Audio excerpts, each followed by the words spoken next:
Tuż obok krakowskiego kościoła mariackiego wznosi się mniejszy, choć także średniowieczny kościół świętej Barbary. To w tej świątyni pochowany został najsłynniejszy tłumacz Pisma Świętego na język polski. Żyjący w XVI wieku jezuita, ksiądz Jakub Wujek. Właśnie tu, w Krakowie, ujrzało światło dzienne pomnikowe tłumaczenie Pisma Świętego na język polski. Od nazwiska tłumacza nazywane Biblią Jakuba Wujka.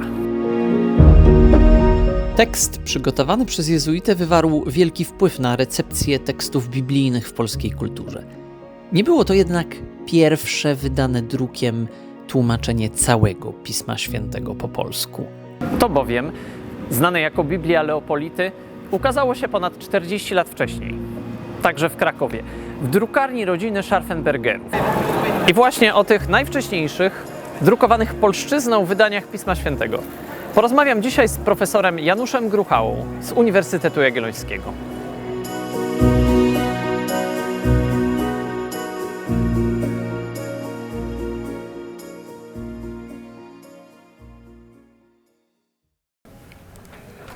Biblia to jest księgi Starego i Nowego Zakonu, na polski język wyłożona w drukarni Scharfenbergerów w Krakowie, 1561 rok.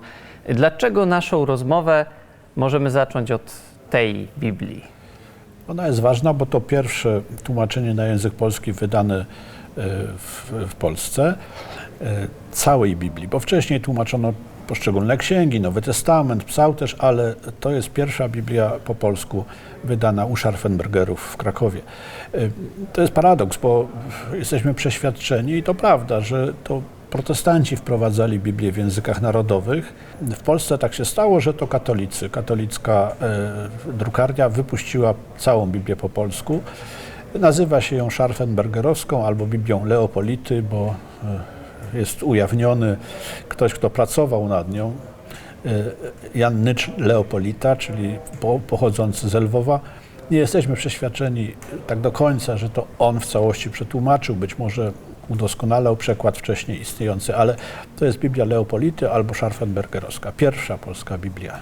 W jaki sposób ten tekst jest rozmieszczony w księdze? Drukowanie całej Biblii to jest poważne przedsięwzięcie dla firmy drukarskiej. Jak widać, księga jest gruba i już od połowy wieku XVI w wydaniach łacińskiej Biblii utrwalił się pewien schemat. Znaczy, na stronie są dwie kolumny. Chodziło o to, żeby to przy dużym formacie nie była jedna kolumna, bo by była zbyt szeroka. I taki sposób drukowania w Polsce w ramce. Biblia Leopolity ma ramki takie, w których się tekst mieści, a na zewnątrz są marginalia, w których są odsyłacze do innych ksiąg. Więc ten sposób drukowania był przyjęty. Zawsze, prawie zawsze, bo to jest przecież wyjątkowy druk, jest na początku księgi jakiś inicjał ozdobny. Biblia Leopolity jest ilustrowana drzeworytami, jak często było w Biblii. I jak tutaj mamy otwarte na początku Księgi Psalmów, to jest drzeworyt przedstawiający Dawida grającego na harfie i w ten sposób czytelnik dostawał sygnał, że oto tu się zaczyna ta ważna księga.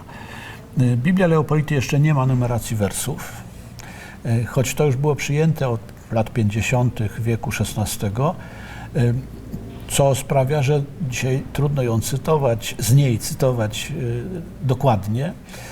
Późniejsze Biblie będą miały numerację wersów albo na zewnątrz kolumny, albo w środku, w tej przestrzeni pomiędzy kolumnami. Natomiast Biblia Leopolity jest jeszcze taka, bym powiedział, surowa trochę. Jeżeli chodzi o styl przekładu, to Leopolita nie uchodzi za jakiś bardzo artystyczny i dobry przekład. Ta polszczyzna bywa czasem dość niesprawna albo taka z kłopotami. Natomiast cenne jest to, że to jest pierwsze wydanie Biblii po polsku. Księgę, Biblię poprzedza dedykacja dla króla. Znajdujemy tutaj wizerunek Zygmunta Augusta, ale dla kogo z myślą o kim tak naprawdę została przygotowana ta księga? Co do motywacji Scharfenbergerów, to trzeba powiedzieć tak, to dla nich to było wejście na rynek. Niewątpliwie mogli liczyć na zbyt. Mało było ludzi, których było stać na kupienie takiej grubej książki. Chodziło o zaspokojenie potrzeby, no, chyba duchownych jednak. Danie takiego narzędzia w walce z protestantami, którzy już przygotowywali swoją Biblię po polsku. Więc tak powiedzmy cynicznie drukarzom pewnie chodziło bardziej o interes, a tłumaczom i tym, którzy dedykowali tę księgę królowi, chodziło o narzędzie w walce z protestantami. Oto mamy katolicki przekład, który jest kompletny i w którym możemy pokazać, że też pracujemy nad Biblią w języku narodowym.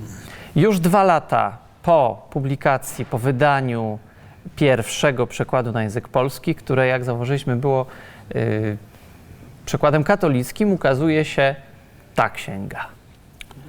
Tak, to jest Biblia Brzeska, tłumaczenie kalewińskie i to przedsięwzięcie bardzo wspierała cała społeczność kalwińska, powołano specjalny komitet i oni przez kilka lat dokonywali tego przekładu, a wydano to w Brześciu, w drukarni założonej przez Radziwiłłów, drukarni dla zboru kalwińskiego. Zawsze jak patrzę na egzemplarz, to mi się serce raduje, bo to jest wielka księga, starannie wykonana, robi wrażenie i piękne ma drzeworyty, które są często ilustracją tekstu, a czasami po prostu ciekawym przedstawieniem graficznym. To jest bardzo ważne przedsięwzięcie w polskiej biblistyce, w przekładach Biblii na język polski, a sam druk jest naprawdę imponujący. Tutaj już wprowadzono numerację wersów i ta Biblia ma jeszcze ten ciekawy element, że tekst nie jest ujęty w ramki. Polskie drukarnie często stosowały ten środek, który jakoś dyscyplinował składaczy. Tutaj ramek nie ma, jest jakby przestrzeń otwarta, bardzo to ładnie wygląda. I jeszcze jedno, warto popatrzeć na Biblię Brzeską. Na obu marginesach jest tam bardzo dużo różnych komentarzy. Ten egzemplarz, który mamy na stole, ma jedną ciekawą cechę. Użytkownik sobie powklejał takie zakładki, gdzie są napisane nazwy ksiąg. Widocznie pomagało mu to w korzystaniu i ten egzemplarz poświadcza to, że ta Biblia była używana. Ostatni z przekładów, o których dziś chciałbym porozmawiać, to Biblia, o której chyba każdy słyszał, tak zwana Biblia Jakuba Wójka. Co wyjątkowego jest w tym przekładzie, w tym wydaniu i jakie są losy tego tłumaczenia Biblii na język polski, które wykonał ksiądz Jakub Wójek? A to jest bardzo ciekawa historia. Ta Biblia oczywiście zdobyła wielką popularność aż do połowy wieku XX. Służyła w Kościele katolickim, służyła lekturze prywatnej. Sam Wójek zresztą za życia opublikował Psałterz i dwukrotnie Nowy Testament w swoim przykładzie. Natomiast trzeba sobie zdawać sprawę, że ta pełna wersja Biblii Wójkowej została wydana 2 lata po śmierci tłumacza.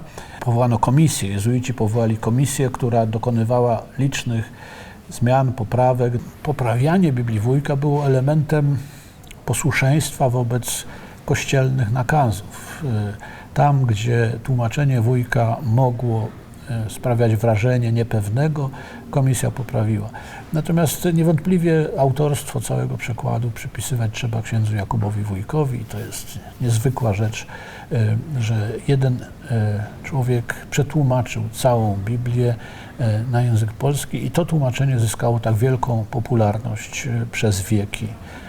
Wójkowa polszczyzna tego przekładu jest poświadczona w licznych dziełach literackich. Samo wydanie w tak zwanej drukarni łazarzowej, czyli u Jana Januszowskiego jest też niezwykły, ponieważ na przykład na karcie tytułowej po raz pierwszy w polskich przekładach zastosowano ten krój, który się nazywa antykwą, czyli proste pismo łacińskie, z jakimiś dodatkami kursywą, natomiast nie szwabachę, którą zwykle drukowano teksty po polsku. Oczywiście sam tekst jest drukowany szwabachą i w takim układzie, który został przyjęty z niewielką liczbą komentarzy marginalnych. Tak jak mówiliśmy, tłumaczenie księdza Jakuba Wójka przetrwało stulecia i chociaż od lat 60. ubiegłego wieku tym tłumaczeniem, które najczęściej słyszymy w polskich kościołach, jest tłumaczenie Biblii Tysiąclecia, to pewne fragmenty przetrwały, zostały włączone właśnie przez tłumaczy tej Biblii Tysiąclecia, jak na przykład słowa z dialogu, jaki Piłat prowadzi z Żydami, w których odpowiada, com napisał, napisałem. Możemy zobaczyć, że to tłumaczenie zaproponowane przez księdza Jakuba Wójka właściwie żyje aż do dzisiaj.